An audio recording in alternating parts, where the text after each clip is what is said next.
আসসালামু আলাইকুম সবাইকে ওয়েলকাম করছি যুবরাজ খান আবির। আশা করি সবাই বেশ ভালো আছেন। গতকালকে রিচার্লিসন ২টা গোল করে ভেজাল কিন্তু একটা বড় আকারে লাগাই দিছে। না বড় একটা ভেজাল লাগাইছে মানে আসলে বড় একটা ভেজাল লাগাইছে, বড় একটা প্যাচ লাগছে দলে। কারণ কি দেখেন, লিটন কুমার দাস ছিলেন বাংলাদেশের ক্রিকেটার। যখন তার ফর্ম খারাপ যায় হঠাৎ করে একটা ম্যাচ সেঞ্চুরি বা 50 মেরে দিবে, বাকি 10টা ম্যাচ সে কি সেম। বিষয়টা কিন্তু এমন হয় যে যখনই আসলে লিটন কুমার দাসের বাধ্য একটা ভাব, তখন একটা ভালো ইনিংস সে খেলে ফেলাই। রিচার্লিসন আমরা জানি যে ভাই লাস্ট 2টা ম্যাচে যখন তাকে সুযোগ দেওয়া হয়েছে সেখানে সে ভালো করতে পারে না, কারণ আনচলতি তাকে ব্যাক নিয়ে আসছে কিন্তু পারফরমেন্স ভালো ছিল না। আমরা বলে দিছি যে রিসাকে দরকার নাই, কারণ আমাদের জোয়াও পেদ্রো এখন দুর্দান্ত ফর্মে রয়েছে। তার সাথে ব্রাজিলিয়ান লিগে যদি দেখি ক্রুজেইরোর প্লেয়ার কায়ো জোয়ার্জ, সেও কিন্তু ভালো একজন স্ট্রাইকার। তার সাথে ক্লাব বিশ্বকাপে এবং দুর্দান্ত লেভেলে খেলা আল হেলালের মার্কোস লিওনার্দো, ম্যাথুস কুনহারা রয়েছে। তো ওভারঅল মিলে 4টা অপশন কিন্তু আমাদের এই মুহূর্তে মজুত আছে। তো যেহেতু মজুত আছে, সো আমরা রিচার্লিসনকে চাই না, তাছাড়া ইগোর জেসুসরা রয়েছে, এদেরকে আমরা কিন্তু চাই না।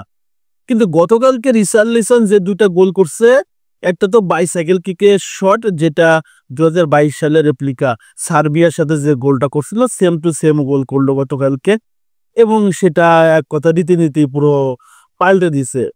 এই জিনিসটা করে কিন্তু বড় ব্যস্ত লাগছে। এখন কথা হচ্ছে কার্লো আনচেলত্তি তাহলে নেক্সট যে কল আপ, আজকে যে প্রাথমিক স্কোয়াড দিবে, প্রাথমিক স্কোয়াডের ইচ্ছা থাকবে, কোনো সন্দেহ নাই। কিন্তু নেক্সট 26 তারিখে যখন স্কোয়াডটা দিবে, তখন যদি রিসা থাকে তখন কিন্তু আসলে ভেজাল।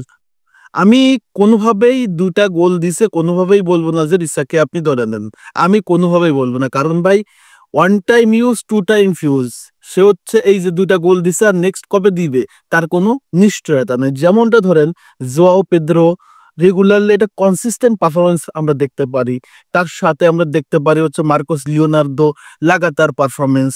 আমরা দেখতেছি সিজন জুড়ে ক্রুজেইরোর কায়ো জর্জ একদম চমৎকার ডোমিনেটিং পারফরমেন্স। কিন্তু এই জিনিসটা কিন্তু আমরা কোনোভাবে রিসাকে দেখতে পাই না। তো যেহেতু দেখতে পাই না, একটা প্লেয়ার 10 দিন পর একটা ম্যাচ ভালো খেলবে এবং সেটা নিয়ে প্রশংসায় ভাষাই ফেলবো, বিষয়টা কিন্তু এমন না।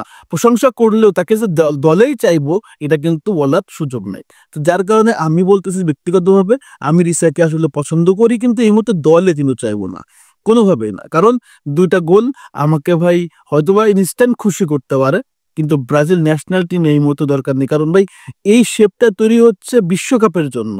আবারও রিপিট করি, এই যে স্কোয়াডটা তৈরি হচ্ছে সেটা বিশ্বকাপের জন্য। সো আপনি বিশ্বকাপে কি রিচার্লিসনের এমন পারফরমেন্স, কখনো ইনজুরি, কখনো অফ ফর্ম, কখনো বেঞ্চ, ওভারঅল মিলে আনকনসিস্টেন্ট একটা পারফর্মারকে আপনি কি কখনোভাবে দলে নেবেন? কোনোভাবে চাইবেন? আশা করি চাইবেন না। সো এই জায়গাটায় মধুর একটা সমস্যা কিন্তু কার্লো আনচেলত্তি পড়তে যাচ্ছে। আমি মনে করি যে কার্লো আনচেলত্তি এই মুহূর্তে যেহেতু তার বিশ্বকাপ স্কোয়াড তৈরি করতে হবে, সো এইখানে আমার কাছে মনে হয় না কার্লো আনচেলত্তি আবেগ বা কোনো রকম কোনো সিম্পেথি চিন্তা ভাবনা করবে। রদ্রিগোর মতো ফুটবলারকে দলের বাইরে রাখছে দীর্ঘদিন যাবত। সো রিচার্লিসন যতই ভাই খেলুক না কেন, তার পারফরমেন্স যদি মনে করে কার্লো আনচেলত্তি যেটা কনসিস্টেন্সি না বা এটা তাকে খুশি করে না, তাহলে সে কোনোভাবে ব্রাজিলের আশেপাশে তাকে রাখবে না। সো আমার কাছে মনে হয় যে স্পেশাল ভাবে নাম্বার 9 রোলটাতে অবশ্যই এখানে খুব সিকিউর করতে হবে জোয়াও পেদ্রোকে, ম্যাথুস কুনহাকে, অথবা মার্কোস লিওনার্দো অথবা কায়ো জর্জ। এই 4জন থেকে 2জনকে সেট করতে হবে। ম্যাথুস কুনহাকে অথবা মিডফিল্ডে নিয়ে আসতে হবে, এবং এইখানটাতে হয় কায়ো জর্জ অথবা অথবা মার্কোস লিওনার্দোর সাথে তো জোয়াও পেদ্রো আছে।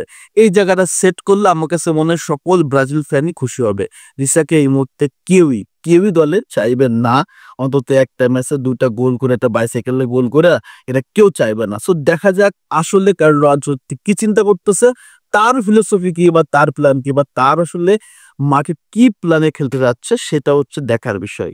সো ওয়েট করতে হবে। তো আমার মতামত দিলেও আমি রিসাকে চাই না। আপনি চান কিনা অবশ্যই কমেন্টস করবেন। ধন্যবাদ সবাইকে। আল্লাহ হাফেজ।